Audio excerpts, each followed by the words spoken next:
How's it going, everybody? And welcome back to another edition of the Stupid Questions podcast. Today on the podcast, we're going to be talking with India Lee. She is a professional triathlete from the Great Britain area. And at the time of recording this, she is in the French Alps preparing for her big race coming up in Nice, France. So make sure to check out the Ironman tracker for that upcoming race. India is just super positive, upbeat, outgoing, and content person. And I think that's something that I would aspire to be. So really appreciate just everything that she has to say. So without further ado, I want to introduce you to India Lee. Where are you? So I am north of Knoxville, Tennessee. I don't know if you know where that is. It's like Yeah. 2 hours from Chattanooga, if you're familiar with that race. The Ironman circuit. Yeah. Pretty warm. Yeah. It's very sweaty. Lots of humidity, especially in the summer. But how about you? You're originally from, I guess, Great Britain, but you're over in France right now, right? Yeah, I'm in France at the moment, just on training camp in Font-Romeu, up in the mountains. Okay, nice. How has it been treating you? How's France? Good. It's really, really good. It's lovely. This is the view out my window. Just trees. Oh, beautiful, yeah. We're just in the forest. It's so good. Yeah, I love it. What's the elevation? It's 2,000 meters. So again, I don't know what that is in feet, but it's high enough for it to be good, but Sure. It's not too high that it's ridiculous, you know? Yeah, that's awesome. How long have you been there, and how long will you continue to be there? I've been here for a week, and I'm here all the way through until 10 days before Nice. Okay, yeah, wow. A long stint, yeah. Yeah, for sure. How many people are you with, or is it kind of like you're there and other people are elsewhere? No, I'm in a house with 1, 2, 3, 4, 5 other people. Yeah.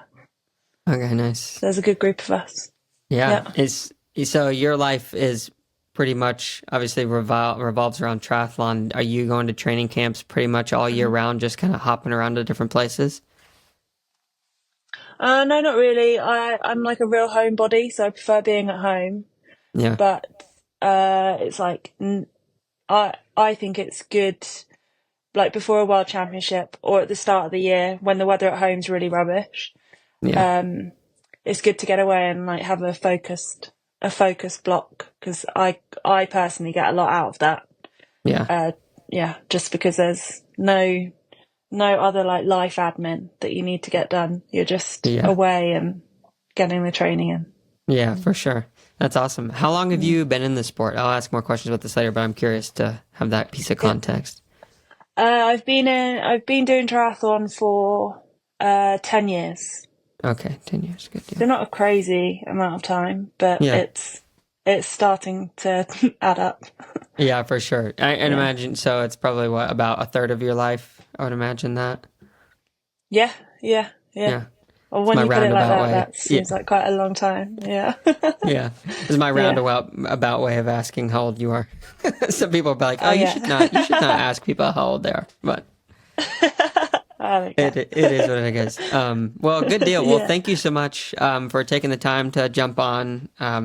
This is a great pleasure for me, just beginning to watch you, I guess, probably toward earlier this year. I imagine since the T100 and winning challenge champs a few times, like that's helped kind of grow the following a little bit, but I've enjoyed it, getting to follow along that journey. And just thank you so much for coming on. Really appreciate having you.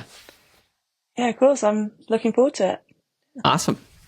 So, I guess the first question I'd love to open up with is, how are you doing? How are you feeling? What's been going on with you lately? Obviously you're in France, but.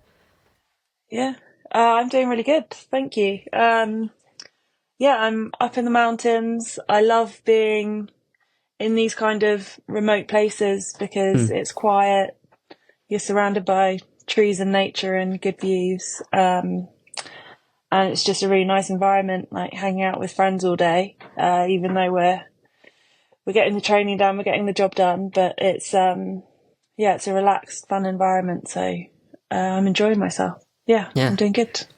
Yeah. So it sounds like being up in nature is obviously a value to you. Is that something that you've had like all growing up? Did you like being out in nature a lot when you were younger? Yeah, I have.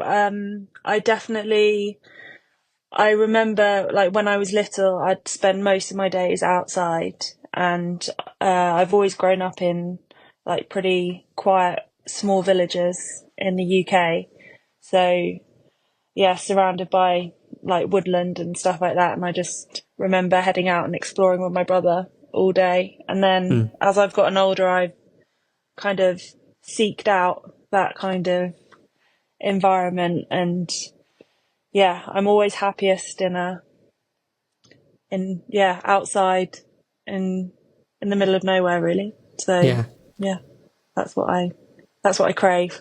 Yeah, yeah, for sure. So as the world's gotten, I guess, progressed more and more, more people are living in cities, and seemingly Mm. more recently, especially in the US, I don't know about the UK, but in the US, this idea of like forest bathing or going out in nature is Oh becoming more yeah. popular because of the getting you recentered. I mean, there's a lot of different reasons and I guess philosophies that kind of stand behind it. People use to define that. But for you, like, what is it about Mhm. nature that I guess attracts you or calms you that you always want to be near that?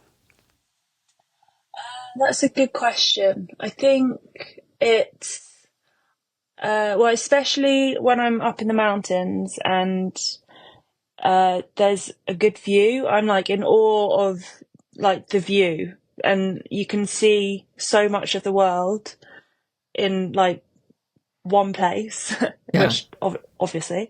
Um, but yeah, it makes you realize that you're just this like tiny little part of the Hmm. world, and there's so much beauty around. And yeah, I'm not really I'm not really sure. I just know that when I'm out in it, I feel calm, and that's a Yeah. nice feeling. So Yeah. I seek that out. Yeah. Yeah. Yeah, for Mm. sure. It's really interesting you said that about, you realize you're just kind of this small piece and everything. So I was scrolling through Mm. Instagram, I think it was last night, and I came across this post of it's an exotic places type of a place, but the picture was of this group of people walking to this old Romanian salt mine, and I think the ceiling it has to be I don't know 300-400 feet tall. Like it was just absolutely Yeah. massive. And yeah, there's something about that, like when you're, like you said, in the French Alps or wherever specifically you are, you're looking out and you're seeing all of these really big things. It kind of is almost a humbling in a way because it Mm. reminds you of like how small and infinitesimal or insignificant like we really are when wherever Yeah. I go throughout life. It's interesting, like my problems sometimes internally it seems so big, but then you go out in nature and something like that and you realize, oh, like, well, the sun's gonna still rise tomorrow, I'm still gonna hopefully be able Yeah. to eat, like Yeah. all the important things. Yeah, so it's interesting. Yeah. Exactly. Yeah. Yeah. I agree with all of that for sure. Yeah. Yeah. Mm. So I have a little bit of context now for understanding, I guess, who you are a little bit. Like you, I like the outdoors. Obviously, you're a Mhm. triathlete. I grew up in UK. Yeah. But from your Yeah. perspective, I would love to understand or ask the question, in your view, who is India? It's a good question to ask, because I was doing another interview recently, and the first question they asked was, "Who is Indie Lee?" And the answer I gave, I thought, no, like that's not right. And so I've been thinking about it a lot, Yeah. and I haven't come up with an answer. So basically, I don't know who I am, but I'm comfortable with not knowing Yeah. who I am, because I'm Yeah. finding out, and that's what life's about. Yeah, yeah, for sure. Yeah, it's always continuing a journey. I'm curious, what podcast actually answer that or asked that question? Uh, it was um, it was for a video for PTO, Okay, that's really which awesome. is yeah, yeah, yeah. Not, it hasn't come But out it yet, I like would say. it hasn't come out yet. It's coming out. I'm not sure actually. Yeah, I Okay. don't know when it's coming out, but Yeah. yeah, I was really frustrated with my answer, and so I've been like ruminating about it, thinking, "No, Yeah. I could have answered that better." So Yeah. yeah, good, Yeah, it's good it's one. a hard question to answer, and I think everybody can say something, but like, what is the right thing? But I think for me, it's always been interesting to when contemplating that type of a question, realizing Mm. that what I am is a constant changing, ever growing Yeah, thing. Because when I was in college, like I saw myself as a very specific type of person doing a very specific type yeah, of a business. And then now today, yeah, 15, 10 years later, it's like it's a much different thing. So it's definitely like a growing thing. Yeah. Yeah, I agree with that. And I think for when I was maybe like 5, 10 years ago, I would have thought, oh no, I have to like categorize myself because like Hmm. that's the age I was at. And you think, oh, I've got to do this. I've got to fit into a box or whatever. And then as you get older, you realize, well, I've realized as I've gotten older that I'm comfortable just being me and I don't need to conform to anything. And I'm Yeah. happy just figuring out life day to day. And that is Yeah. okay. Yeah. Yeah, and I imagine it's almost more difficult to adhere to that principle of like being a little bit more fluid with who you are in your type of profession because, for example, I mean, a lot of the professional triathletes with any notoriety, you have a very specific look and feel for who you are in the public face, which is like Instagram or the Yeah. PTO videos, and it's all very specifically branded, but not everybody fits that mold truly. No. So I imagine it's difficult to kind of adhere to or not adhere to a specific standard. Yeah. I've really struggled with like the social media side of professional sport and Hmm. the fact that that's such a big part of what we have to do now. And so trying to figure out a way of approaching that I'm comfortable with, that I think represents me like truthfully and authentically, I've only just really gotten to grips with that because I'm I'm not the kind of person that would like hold my phone up in front of my face and take Yeah. a selfie and be like, oh, went for a run today, because Yeah. I just like, that's just not me. So Yeah. yeah, for a few years I was battling with thinking I had to do that, but now I'm more comfortable doing it my own way, which is maybe a little bit unconventional, but that's okay because I'm comfortable with how I do it. Exactly. Which, yeah. So to find that comfortability or that contentment in that type of a role that you find yourself in, how does someone find that? Because I know that a lot of people have not found that. Yeah, I think I um I think it started with being more comfortable with and confident in myself. Like I had more self confidence. Hmm. Again, because I was like what we were just speaking about just being who I am and being happy with that. That meant that I was more confident, like portraying myself into people who weren't just my close group of friends or whatever. Yeah. I yeah, I just got more confident in myself, I think. Yeah. That confidence, I think confidence for anyone grows in a variety of ways, but I'm curious, did you have any, or do you have any specific people or mentors that were sitting on the encouraging side of like guiding you down that path of, yeah, just be who India is, don't necessarily strap any specific type of, I don't know, structure to it. Do you have any of those Yeah. people? I think I've just got a really solid group of friends around me who are unconditionally supportive of whatever state you're in, Hmm. which could be athletically or just just in like everyday normal life. Just got a really solid group of friends who are supportive. And what else happened? I also got a dog. Okay, My dog. nice. I put a lot of it down to my dog. Yeah. What kind of Yeah. dog do you have? I've got a cockapoo called Ziggy, and Okay. she's she's amazing. Yeah. I know if people aren't dog people, they'll probably roll their eyes and think, oh yeah, whatever. But yeah, I spent a lot of time being unnecessarily anxious about life, and then I Mm. got a dog, and she just seemed to eradicate it overnight because all my focus and attention went on her rather than worrying about stuff that's probably never going to happen. Yeah, for sure. Does she travel around with you?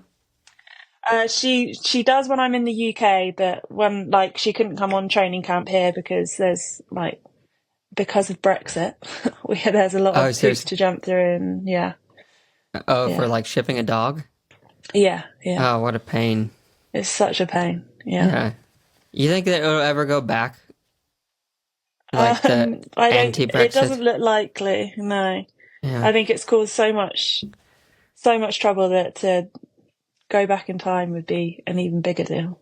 Yeah, yeah. So Yeah. interesting. I remember when that happened. So on the anxiety front, you were talking about like you wanted to focus or you did focus on a lot of these other things. Um, it sounds like, no worries. It sounds like it was external things like that you wanted Hmm. to control, maybe. Yeah. Um, Yeah. yeah, Um. Yeah. There was. Yeah. There was just a lot of. I was in an environment training wise that I wasn't in a whole lot of control around. And basically, my life, like, I wasn't. I wasn't doing what I wanted to do. Basically, I was trying to. Yeah, I just wasn't happy. So yeah, that created anxieties because I couldn't figure out a way that I could see myself being happy mm, in the environment that I was in. So then, yeah, it just caused a lot of internal angst that yeah. I spent 18 months or so trying to figure out, and then Well, came out the other side a much stronger person. yeah. So, yeah. What were some of the things that you? I mean, obviously one of them was getting ziggy. Yeah. But what were some of the things or the steps, or I mean, be as elaborate as you want to, Yeah. of the that you kind of went through to come from that place? Because like 18 months is a long time. Yeah. Um, It was a long time. like what was that journey like? What are some of the things that you kind of learned to climb out of that, I guess, pit? Yeah. I moved back home to my mum and dad's and spent a lot of time with them because they're again super supportive parents and just it was a happy environment to be in. And then I just took control of what I was doing in my environment, and I'm really happy in my own company and on my own and spending time on my own. And that's something that I was missing being in a group training environment. So yeah, I just went back to spending a lot of time on my own, which sounds a bit sad, but that's No, that was healthy for me and what made me be able to reset, I guess, yeah, and then build on it. And I had, yeah, good people around me who just helped me be okay with that. And yeah, start from. I wouldn't say I started from scratch, but yeah. Got back to the I basics. just, yeah, I just went back to basics and was like super simple about everything. And yeah, got a dog. Yeah. I can really relate to that actually because I've gone through different times in my life where it's been just a lot of noise, external noise through activities I'm doing or people I'm hanging around or, Mm, jobs that I'm supposed to do. But it's really hard, I think, in today's world to have the self-awareness to realize like, okay, I need to shut off really a lot of everything as much as I can for a while to step away and then take a time to reflect. Because like you said, when you go out in nature, for example, not taking your phone, not listening to earbuds or whatever, you're mm, going to run or a mountain bike or whatever, it's hard to focus on more than just kind of a couple of things. One, not crashing if you're biking, but two, like just thinking about what's going on mentally.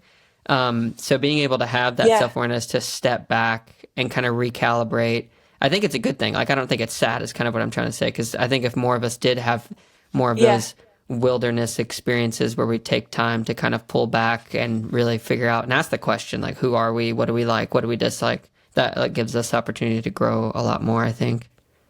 yeah. Like what makes me happy rather than are you just are you just following what everybody else thinks you should be Hmm. doing, or are you Yeah. doing what actually makes you happy? Yeah. Yeah. So, what Mm. makes India happy? What makes me happy is um, spending time with my dog, feeling calm, um, being being organised, Okay, I like it. and yeah, just uh, yeah, I being calm is good. And to be calm, I've learned what I need to do to be calm, and that is to plan ahead to a certain extent, but also be okay with that plan maybe not happening. Hmm. Surrounding myself with the right people, and yeah, just eradicating noise and only listening to the people who I care about, for advice, things like that. Being silly. I like being silly. Yeah. You have any good Yeah, jokes? those kind of things make me happy. I'm more of a in the moment kind of girl. I can't just do a joke off the cuff. Yeah. Yeah. Yeah. No, yeah, you're witty. You gotta take advantage of other people's lines and stuff. I totally get that. I think that's the kind of humor that I Absolutely. most find Yeah. myself married to, I guess, over time. So a few minutes ago, you mentioned that, kind of the key people in your life were your parents, like you moved back in with your parents. Hmm. So how did your Yeah. family shape you growing up into who you are today, and how have they helped shape you into, I guess, who you're going to continue to grow into being? Yeah, that's a good one. I think my parents growing up have always been super supportive of whatever I want to do. I have an older brother as well, and whatever either of us wanted to do, they would support us and like facilitate us being able to pursue that.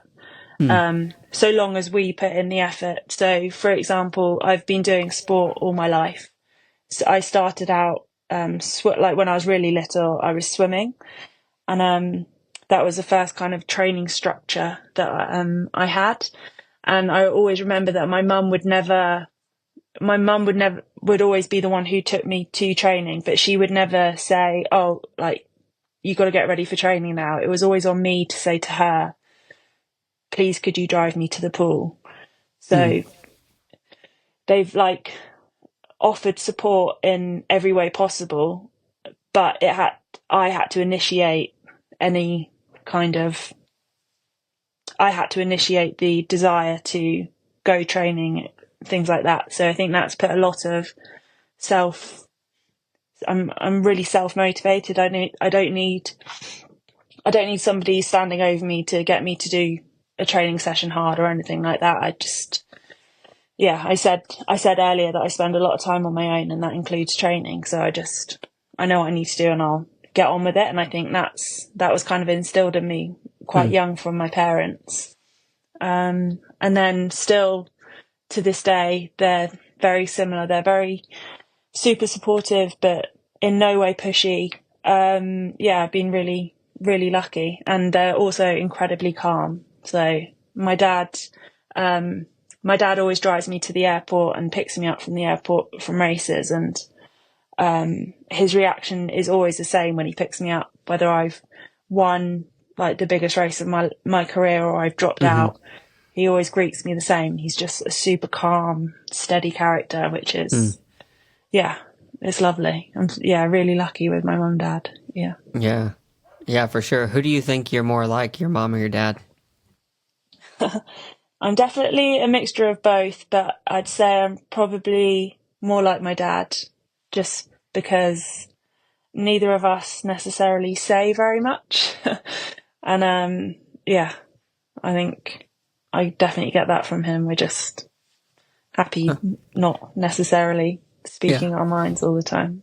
Sure. A lot of unspoken love, the things that, or Yes. the love is spoken through the actions, not necessarily the words as Yes. much. Yeah. Yeah, exactly. Yeah. Yeah. Do you have siblings? Yeah, I have a older brother. Yeah. Okay. How far apart are you guys? He's two and a bit years older than me, and I I'd say that we're very, very different, but we're also really close and we get on really well. And yeah, he cares about me, but he doesn't necessarily care about triathlon, which I really enjoy. Yeah. And for example, one year it was literally the day before World Championships. I think it was Nice World Championships in 2019, Hmm. 70.3. and he messages me and he says, do you want to go out for dinner tomorrow night? I said, oh, sorry, brother, but I'm in Nice. I'm racing the World Championships tomorrow. And he goes, oh, okay, cool. Good luck. And Yeah. like, that was it. That's great.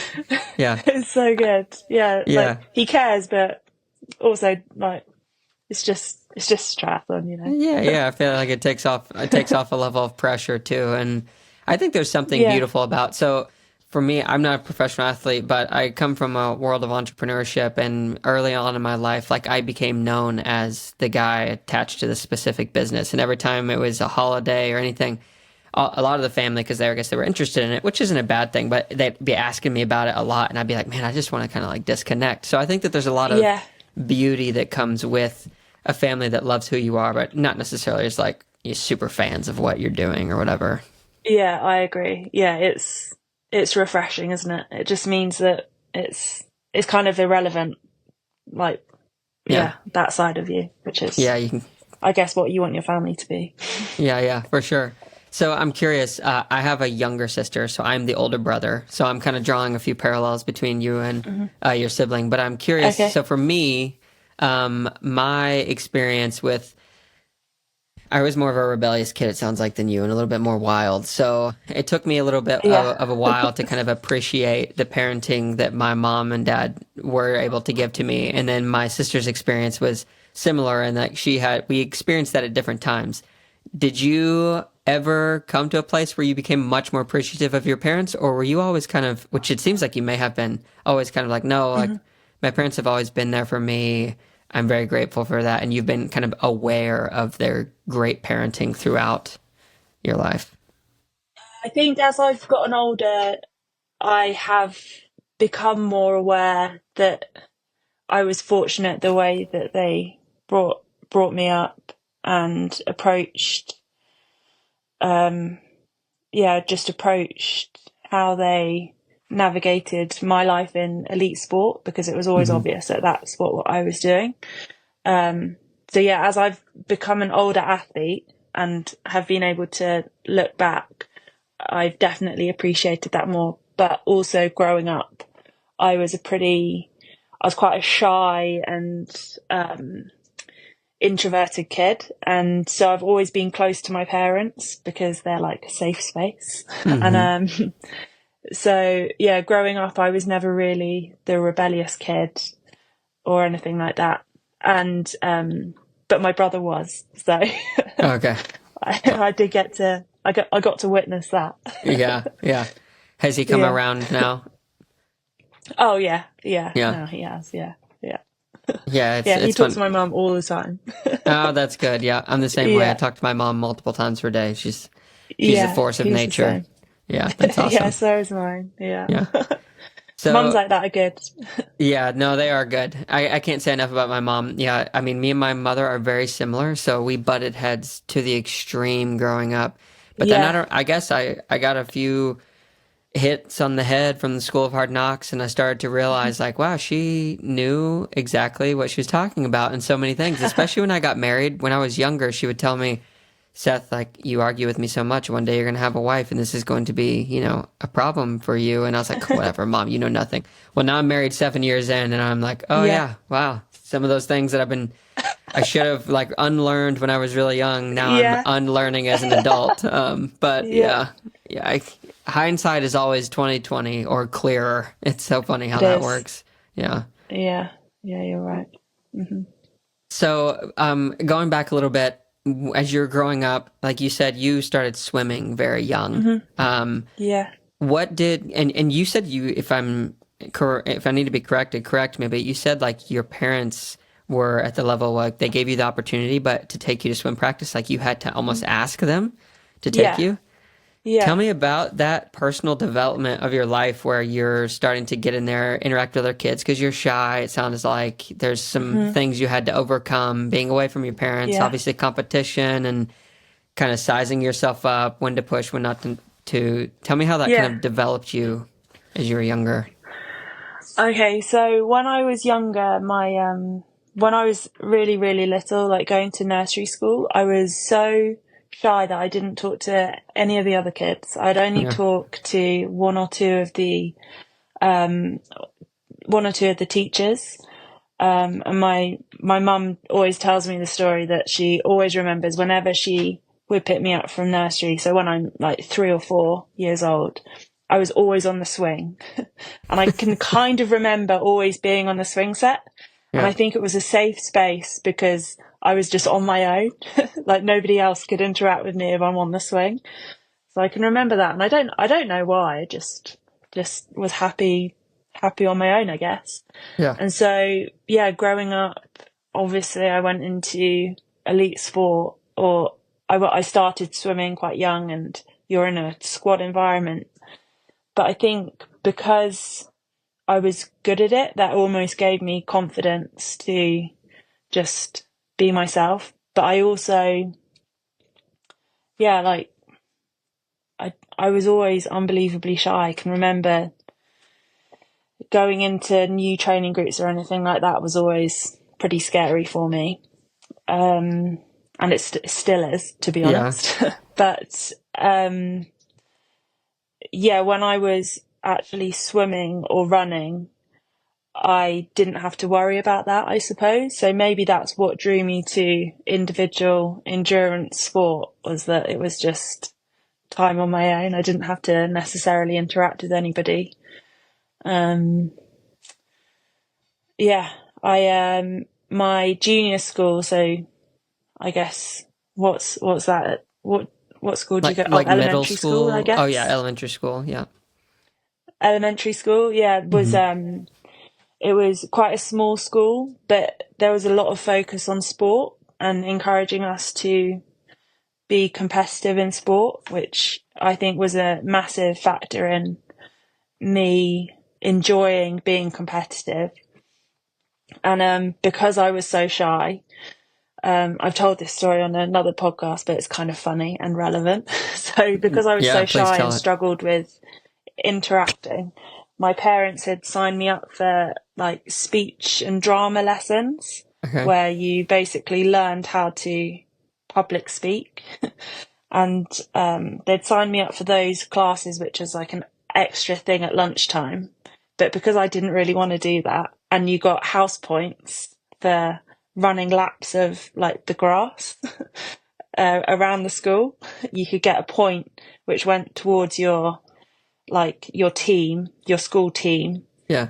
for an end of year prize. So I used to skip my speech lessons to go and like run laps around the grass. Oh my goodness. And I went back there recently, and in my head it's like a half-mile loop, Yeah. but in reality it was maybe 100 meters. That's so So funny. I can remember running around there, and my PE teacher was always kind of on my side, and he'd like back me up and be like, no, she wants to run. So that was cool. But Yeah. then my speech teacher, I can like imagine it in my head now, comes like storming out, Marching out. India Lee, you're supposed to be in with me. And I'm just like running, Mr. Smith, tell her I just want Save to me. run. Yeah. Yeah, That's so save funny. me. I just go and hide in the tennis courts. Yeah. Oh, that's so Yeah. amazing. So sport, it always drew you because it sounds like you really enjoyed like that time alone. I'm curious. So like whenever you're doing Yeah. really hard workouts, it can be, at least for me, like, okay, I'm counting down minutes and I'm watching power, and like, so you're very preoccupied. But I know Yeah. that it's popular. I mean, so most of workouts, because you guys train a ton, they're not all intensity workouts. So there's a lot of more or less like easy rides or chill coffee ride type stuff. What's going on in your mind? Like, do you have certain things or aspects of life that you like to contemplate and think about when you go out on those rides or runs or swims? Yeah, I think, well, swimming for me has, for quite a few years when I started triathlon, I hadn't swam for 10 years. So swimming was always pretty challenging for me. And in a squad environment, I hated it because I just felt like I was playing catch up from the moment I got into the water. Hmm. So more recently, the last two years, I guess, I've been swimming on my own. And I really found this kind of state that I get into, it's the only sport that I do that like you don't really hear anything. You're fully just in your own head. and I get into this kind of like meditative state. It's like super weird, but I just find myself just counting my strokes for however long my swim is. All I do is count my strokes. So when I'm swimming Really? harder, I just count faster. Yeah, and it's so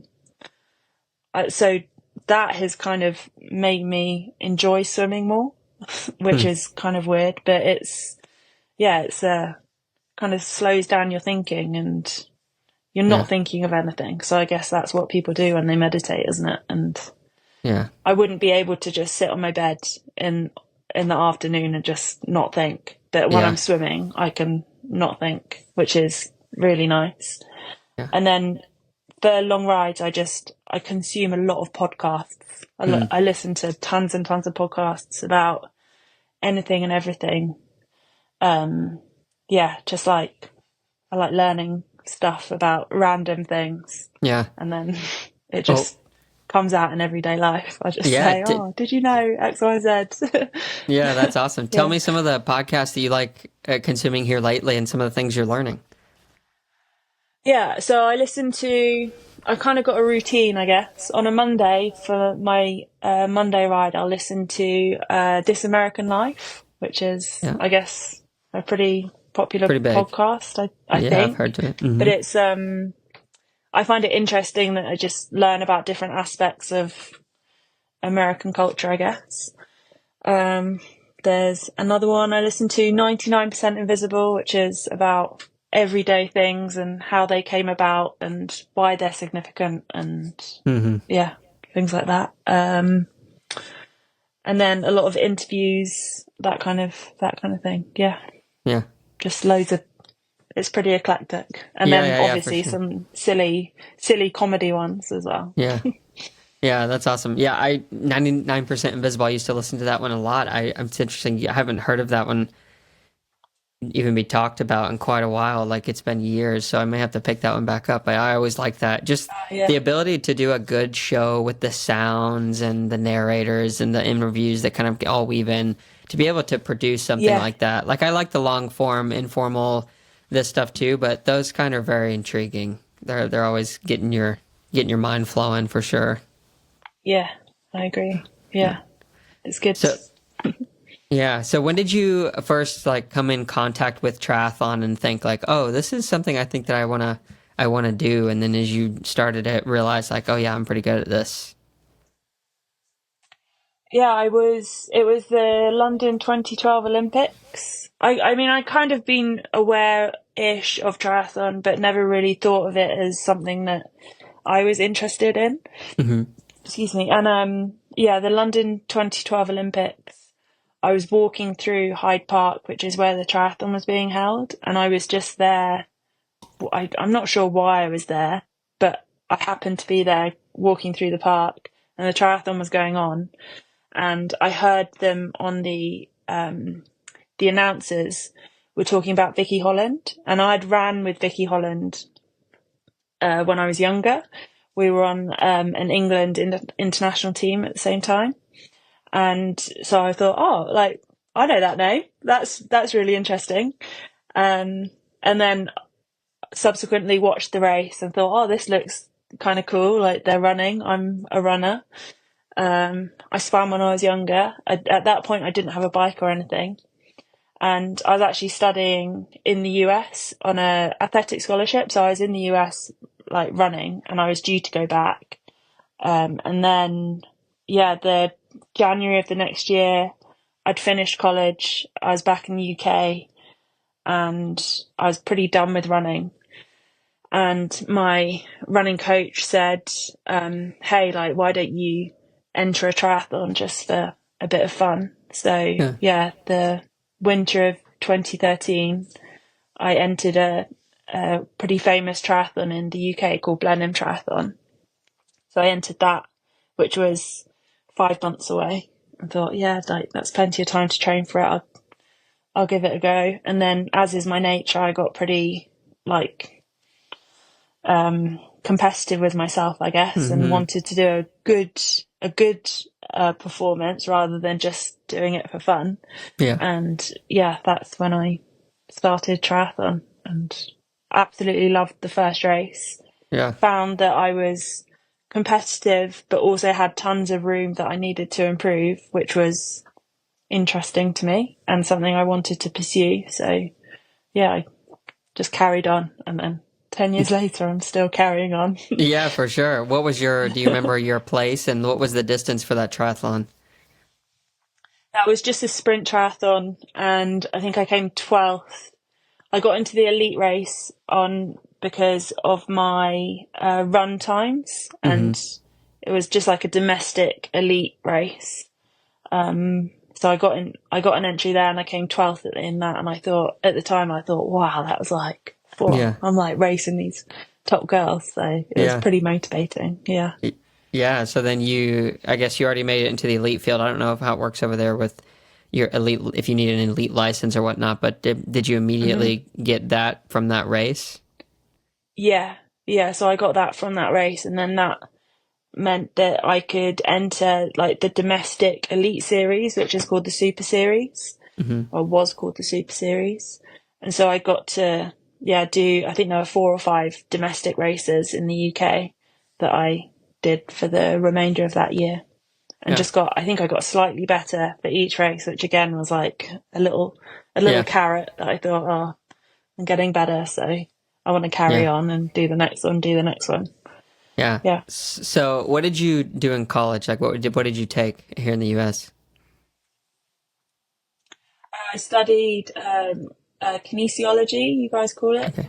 but Yeah. sports science. Yeah. Yeah. So after you graduated, you said you were done with running. You tried this triathlon thing. Were you working at this time? Hmm. And so tell me about like, yeah, that, and then the transition to like, okay, I'm letting this go and I'm gonna go for this full time. Yeah. Yeah. So I was working just like casually for a family friend as a painter and decorator. So like painting people's houses.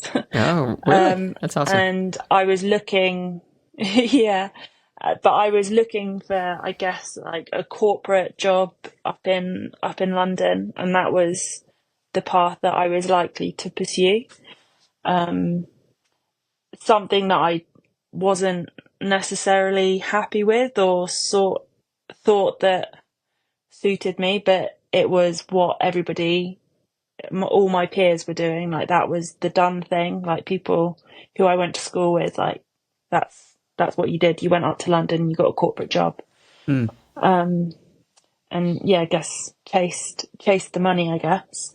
Yeah. And I just wanted to put that off for as long as I could. So I thought I'll have a year off of trying to see what I could do with triathlon.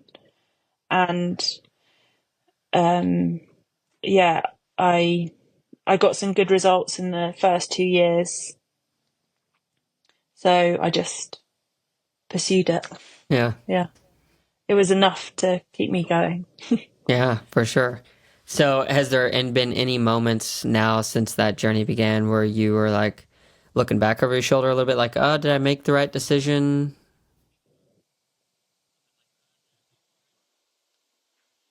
Hmm.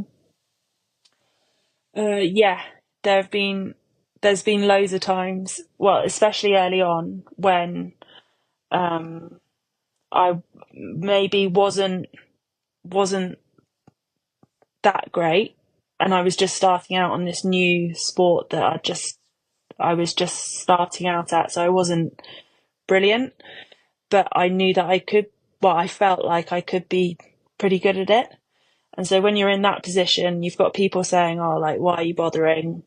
You're not making any money. It's pointless. Like, grow up, get a real job, that kind of Hmm. thing. And I was just thinking, well, I'm actually really enjoying it. And I, I know I'm not good at the moment, but I think I could be better than I am. So I'm going to see if I can get better than I am. And so, yeah, I guess part of that is why I had quite a few years of maybe not thinking, am I doing the right thing with my life? And then, Yeah. um, yeah, it can be pretty challenging when you've got a lot of people around you saying, um, yeah, are you doing The are you right doing the thing. right thing? And you think, well, I think I am. And my parents, I'd always check in with my parents. I say, do you think I'm doing the right thing? And they go, yeah, we like we believe in you. So Hmm. they would, if they had said to me like, come on now, like stop messing around and Yeah. maybe it's time, then I would have.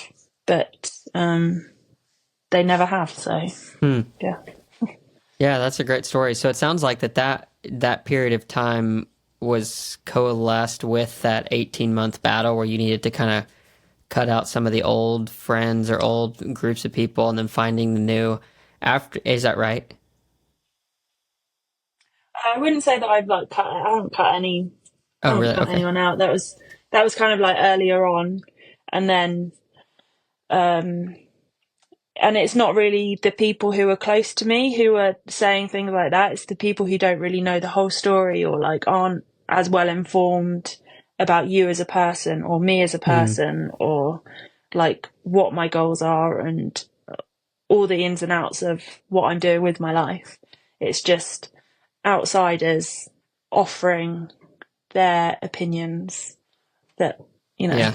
I don't care about Yeah. because you don't know me. Yeah. Yeah. So 100%. yeah, Yeah. the people who are close to me, like I'd listen to them, but Yeah. yeah, Yeah. It's good to have those kind of people for sure. And I think it's really good that you found this ability to, I guess, cut out the noise and only listen to those who really matter, because that's not an easy thing to do. I mean, for me, I mm, have my kind of shining light that I'm going towards, and I know kind of what the goal is or the thing I'm shooting for, but that outside noise can really affect just how I feel, even as I'm pursuing that goal. And sometimes it can dull the light, as a way yeah, of speaking. So that's not an easy thing to do. Have you always found it like yeah. that to be that I easy? agree.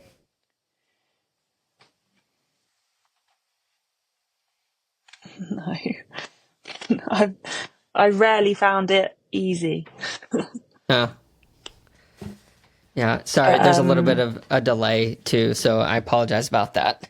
yeah. No, I think it's probably my Wi-Fi. Oh, that's okay. That's totally It's fine. not so good up here. Yeah, no, that's all Yeah, good.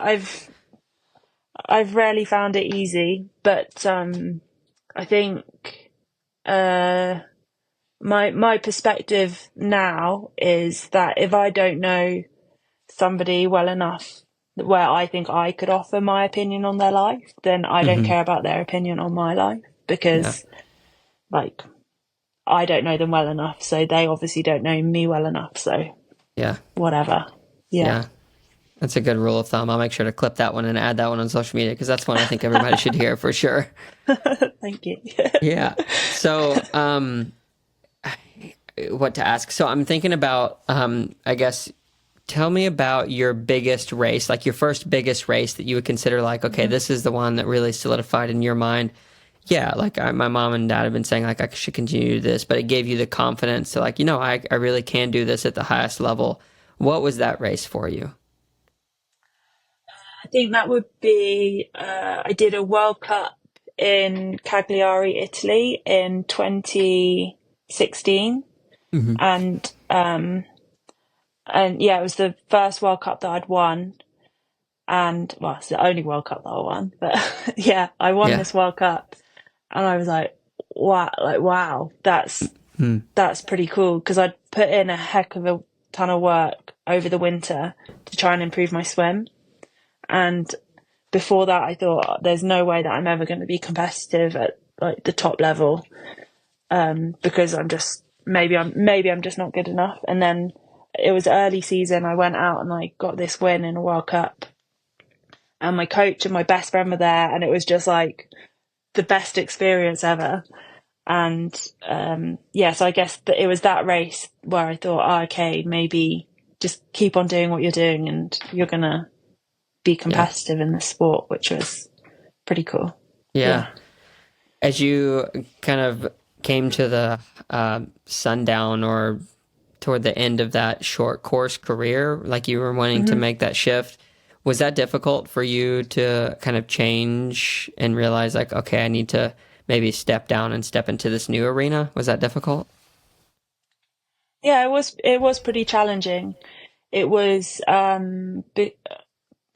big part of it was in short course. You're at the mercy of like your federation quite a lot, so you don't necessarily have a lot of control over where you're racing or when you're going to get a start to race, because in the UK it's so competitive, because like there's a lot of really good athletes, and so to even get a start at a World Series race was like virtually impossible.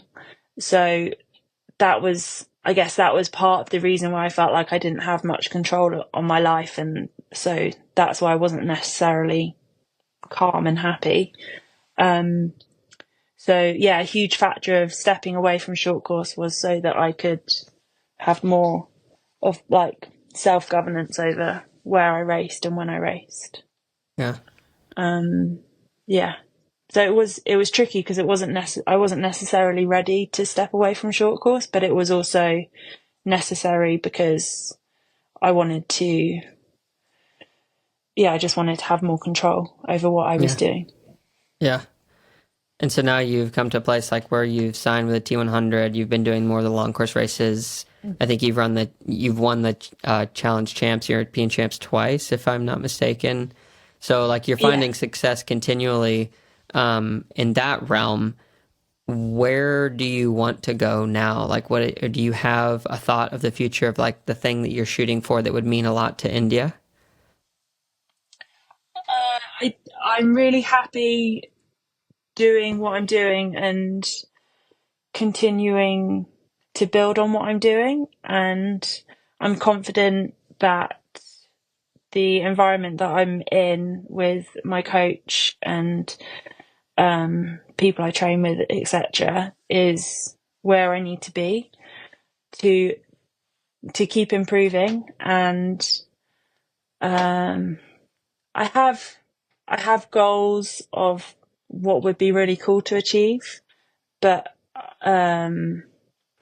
I also know that it's unlikely to happen like this year or even next year just because I really want it to.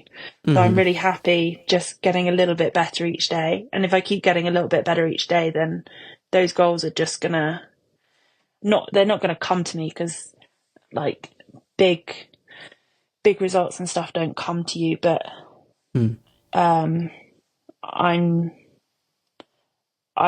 not willing to say I want to podium at a World Championships or something, because if I never achieve that, then I might end up in a place where I'm thinking, I had a really good run in triathlon, but I never got X and Y, which is what I wanted.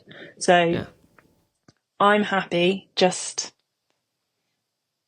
getting better. And if I keep getting better, then I'll get better results. Yeah. How common is that mindset, you think, with your peers and the people that you race with?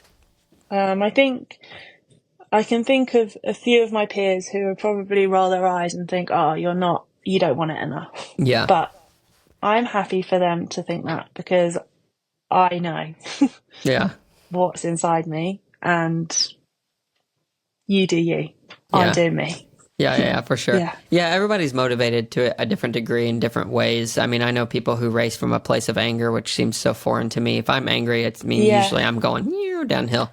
But then there's people who race from a place of just being present. I think of like Mark Allen. Some of the greatest advice I've ever gotten from someone has been him, just hearing how he views training and racing, like staying within yourself so that you don't, as soon as you get too far out ahead of yourself or too far behind yourself mentally, it's like it can really be game over. And I think it's really hard. I don't know. For some people, I myself included, I think it's really hard to race from a place of just being fully present. Like that's such a hard thing, I think, to do. Like you were talking about swimming, counting your strokes, being there, feeling the water. Yeah, like it's not an easy thing to do. And I think it's almost like a direct representation of how we live our lives at large. Like, yeah. I heard a good quote where somebody said, just be where your feet are. And so that's something that I remind myself of that quite often when I may be getting a little bit overwhelmed, thinking, I've got this, like, I want to do I've got a really hard run session coming up and I really want it to go well so that I get the confidence from it and blah, blah, blah. But really, if you just go into it and think I'm going to do the warm up as best as I can and then forget about it. And Yeah. then I'm going to do the next rep as best as I can and forget about it. And then before you know it, you've got to the end of the session and you've done a really good job. But then the hard bit after that is thinking, oh, you just got to park that session and then get on with the rest of your day. You Yeah. can't dwell on things that go really well or really bad. You just got to be where you are. But it's Yeah. really hard sometimes. Yeah. It's really hard. No, it is really hard. Yeah, be where your feet are. I think that's a really good quotable piece as well. I haven't heard that before. So a lot of these, I would say, like values that you hold, being content, being present, finding value in nature, like these are a lot of really core principles I think that can bring about like a holistic view on life. And I'm wondering, you seem like a spiritual person in a sense, like when you go out, like you're able to observe everything that's going on in nature. And like that really does bring like, I think a spiritual component to all of this. But Yeah. I'm wondering, are you a religious person as well? No, I'm not. I'm not religious. I think I guess I would say I'm pretty spiritual, I guess, but not. It's not deliberate. I just seek out things that make me happy, Yeah. which is, I guess, it's not. It's not selfish. It's just trying to Yeah. have a good life. Yeah. And yeah, I just why not seek that out and try and put yourself in that position? Like you don't have to make your life hard just to prove that you can. Like it's Yeah. silly. Yeah, a way it was described to me two ways. On the negative side, like hurt people hurt people. So people are hurt people. So being able to find Yeah. healing for oneself, however you can do that, I think speaks a lot to how we can treat others and how we live our lives. But it was explained to me really good on the other side of the equation, like we're loving or caring after someone. It's like we all have this cup, and if that cup is filled up with love, then you can overflow to others. But if Yeah. you can't empty something onto someone that's empty. It's just going to be almost a Yeah. joke. So like that was the way that was explained to me. And I think that a lot of these things you're talking about that you've done either to meditate or to focus on, having Yeah. that silent place, like a lot of those things are core principles that I would consider almost like extra biblical or religious. Yeah. But I know that you don't have that necessarily that influence. So Yeah. I think it's interesting. But yeah, it's just a question. Yeah, I Thought. like that. I like the cup analogy. That's kind of cool. Yeah. Yeah. Yeah. Yeah. It brings a lot of peace. So I'm wondering, when it comes to success for you, because I have a few more questions before I Yeah. let you go. How has success and its definition changed for you over the course of your, I guess, professional career? Yeah, it's interesting because I think when I first started out, I was kind of seeking success to prove to the doubters that I'd done the right thing and that I was pursuing the right path. So it was kind of more I was happy to prove people wrong. And it was kind of like, yeah, like told you so kind of thing. But now, I spent a couple of years chasing success because I thought that it would put my mind and my anxieties at ease. Because I thought, oh, if I prove to myself that I'm good enough, then that'll be great. And then now success is kind of just, yeah, I don't know how to articulate it, I guess. It's funny because, so this year was arguably my best year, like results wise, but, and I'm also like super content, like in life, but I was super content before the results, which I'm like super grateful that I got to that state in life before I got the big results this year, because it kind of cements in me that I am happy regardless of success in sport. And that's a really nice place to have gotten to, considering that I had a few years where I was very far away from that. Yeah. So Yeah. success is, I guess the success for me right now is that I'm happy. I guess. Yeah. Yeah. No, That's I think, success. Yeah. yeah, I think that's the greatest point of success, because a lot of my friends, when we were in college, we were all talking about what we're going to do. And some people went on Yeah. to start businesses that have been really successful. Some of them went to be more the athletic route, working for corporate America, whatever. And a lot of them, yeah, money, it's definitely not it. Because a lot of them, I see them working a 9 to 5, which ends up being like more than 9 to 5. It's like 60-hour work weeks. And yeah, they're making a lot of money, but they can't even spend the money or the time to enjoy what that could bring from a personal perspective or like a family perspective. So I think that, yeah, that's the greatest form of success, is being able to do what you want with your time and enjoy it. I mean, as long as you have food and water and shelter and a few friends to call them and a place to call home, a dog to call your own, I think that's, like some of the key points of success, which I think more people should talk about. Yeah. Because at the end of the day, it's what brings mental clarity and happiness. And that's what gives true longevity too, I think. Yeah, I agree. Yeah, absolutely agree. Yeah. So, 2 more questions. Yeah. So after the Olympics, I've heard and now talked to a few people who have experienced this, where you've got this huge goal. You finally make it to qualifying. You're in the Olympics, or whatever the Olympics is to you. You get there, you have the thing. Let's just say you even win it or get a place that like feels really good. After that, there's like this drop off in emotion and lack of motivation. And I even heard, I forget who it was yesterday, I was watching this little video, and a person had basically reached the pinnacle, and then the next year they were like, "Oh, you retired early. Why did you retire?" And they're like, "Oh, well, I just wasn't motivated anymore." Because it was Usain Bolt. Like he said that. Oh, yeah. And I was thinking, oh, that's really fascinating, because you can get to a place, but if you get there and you're no longer motivated after the fact, I'm like, was that really a good use of your life and talent and time? Because like, were you doing it for the right reasons? So a lot of these people, like, they'll have that motivation, then it'll drop off and they'll become super depressed, and they'll like even ask themselves, who am I? Like, what do I do after? So for you, like, you obviously don't have this mentality. I don't think that it would kill you tomorrow I think it'd be tough, but it wouldn't be like the end of India if you weren't able to go and perform at the highest level anymore, or whatever have you. So how do you give advice to someone for them to be a professional athlete in a healthful way, to have the success of happiness? Yeah. I would say that you've got to do it. You got to do it with the right people around you, because you can't. Yeah, you got to enjoy the people who you're spending your time with, so that you're doing it for more than just it's not that you're doing it for more than just yourself. It's just that, it's the people who you do stuff with that really make it something. And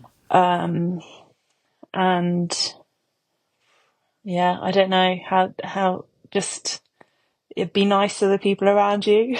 Like, don't get ahead of yourself thinking that it's life and death, because at the end of the day, it's just, you're just running around in circles. Like, you're starting where you're finishing where you start, and like, you haven't saved any lives while you're doing it. So have a healthy dose of perspective on what you're trying to pursue, and then if you just enjoy your day to day with people who you enjoy spending your time with, then you're gonna have a happy experience, I guess. Yeah, I don't know. I'm not very good at giving advice to other people, because I feel like everyone needs to figure it out for themselves, because what makes me happy won't make somebody else happy, and some people need the motivation of, I don't know, being angry or whatever, but that's just so far away from what motivates me that I can't get into that mindset. Yeah. No, I think there's a whole big debate that could be circled around, the source of motivation, which one is the best one. Mm. But I like how you started with talking about surrounding yourself with good people, because going back to the cup analogy again, if you don't have that inflow so you can Yeah. give outflow, like that makes it very difficult, I think, for enjoying life and finding the happiness. So yeah, Yeah. I think that's sound advice. Yeah. Thank So you. yeah, so Felt under my pressure then. yeah, no, you're totally good. So then my final question, I know you love giving advice, so this is actually another advice question. Oh no. So you went through this 18 months that you talked about, where it was Hmm. just you needed to kind of dial it back and figure out what was important, what mattered to India. Hmm. Sadly, a lot of people struggle with like debilitating anxiety, because I've even met people where like they're afraid to drive because it gets that intense where they're just so worried Yeah. about something. So for you, like everyone's different, so I don't think everyone's going to take this as like a be all end all piece of advice, Yeah. but for you, what was it kind of articulated into a couple sentences that you did that maybe they could try to find an overcoming of that anxiety? Um. Well, it might be tricky for people to like understand, but literally getting my dog was the best thing for it, because before that I'd like really, really struggled. I wouldn't say I had like debilitating anxiety or anything, but I had a lot of low days, and I'd like ruminate on like thoughts that like just like all these what ifs in life, Mm, and just things like that I just couldn't get out of my own head, because I didn't have anything else, or I couldn't find a way to focus on like things that weren't um things that I couldn't control. And then I'd wanted a dog for ages, for so long, and I finally just thought, no, like I'm just gonna do it. So I got my puppy, and almost overnight, because I had to look after this other living thing, and she depended on me, like taking care of her and looking after her every day, that I just got out of my own head. And mm, now I just now I just have un, unnecessary worries about what's happening to her, because she's like my savior, I guess. yeah, So yeah, I just worry about her all the time. But then that, for me, that's healthy, because I know I can I can process logically that she's absolutely fine. So like that's good for me, because yeah, whenever I worry about her, I think, oh, maybe she's, I don't know, gotten out, or like she's at home with my parents at the moment. And so I think like maybe they've left the gate open at home and she's gotten out, or maybe she's eaten something like dodgy in the garden. And hmm, then I think, no, she's fine. Like my dad's just sent me a picture of her. I know that she's alive. And then I'm yeah, just calm again. So yeah, yeah, I guess finding something that allows you to get out of your own headspace for a moment, to just reset your thoughts, and then yeah, move on with the rest of your day. Yeah, yeah, that's the best I can do on that yeah. advice. No, I think it's solid advice. Yeah, I really appreciate you taking the time to articulate it. And as an introverted person, I'm sure it's not super easy to do these types of interviews. So I really appreciate you taking the time, the energy, the thought to answer some of my questions and get to know me a little bit. It's a great honor. So I That's really great. appreciate you for Yeah. coming on, and all the best to you. I guess Nice is the next race, right? Yep. Nice is up Yeah. next in just about 4 weeks, I guess. five Yeah. weeks. Yeah. It's crazy. We're Hmm. already, end of August. Yeah. Wild stuff. Well, again, thank you so much for coming on, and look forward to talking to you again. No, thank you, Seth. I've enjoyed it. It's cool. Yeah. Thank you. Hmm. Thank you so much to India for coming on the podcast and allowing me to ask so many different questions about her life and dive in deep on, I think, really just some of the character traits that bring her again, that contentment, peace, the happiness, I think that truly is the definition of success, that and being able to do what you can and want with your time, enjoying it with good people. It's such an amazing thing. Yeah, I guess something I just want to leave you with in the ending of this is when asking her how she overcame her anxiety. I think the thing that I really pulled out from her advice was that at the end of the day, it all comes back to kind of pulling back, cutting out the noise, making sure you're surrounded with good people, and then making sure that you can find sources to fill up your cup so that you can fill others' cups. So, yeah, thank you so again so much to India. Only best wishes to her in her upcoming races and career. If you made it to this point in the podcast, though, just want to say thank you so much. Really appreciate you being here. If you're watching on YouTube, if you wouldn't mind giving a subscribe, like, and a comment, that really does help to continue to grow that side of things. If you're on Instagram, listening to a reel or listening to this podcast, like, follow, subscribe. Anywhere else, if you can give a review or comment on any of the platforms, it really does continue to help us grow. And when I say us, I really mean me and then my editor, Caleb. Really does help to continue to push this thing forward. And if you want to sign up for our newsletter, you can do so at the stupidquestions.show website. Yeah, thank you guys so much. Really enjoying this. Always so cool to have these inspiring conversations, and I am incredibly thankful for it and do not take it for granted. So thank you for helping make this possible and for listening. We'll see you in the next one.